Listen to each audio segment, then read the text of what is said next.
ఒకప్పుడు ఒక అడవిలో కుందేలు జీవించేది.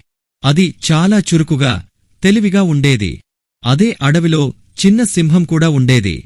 అది సింహాల రాజు పిల్ల అయినా ఇతర జంతువులు దాని దగ్గరకు రాలేవు. అందరూ భయపడేవారు.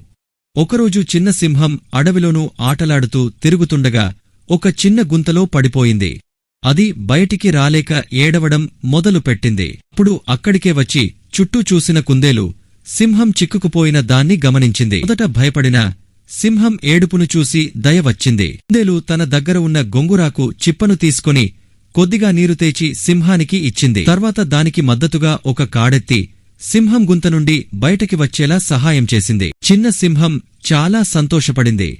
అది కుందేలు దగ్గరకు వచ్చి, "నువ్వు నాకు స్నేహితురాలివి." అప్పటినుండి కుందేలు మరియు చిన్న సింహం మంచి స్నేహితులు అయ్యారు. పెద్దదైనా చిన్నదైనా నిజమైన స్నేహానికి పరిమితులు ఉండవని అందరికీ తెలిసింది.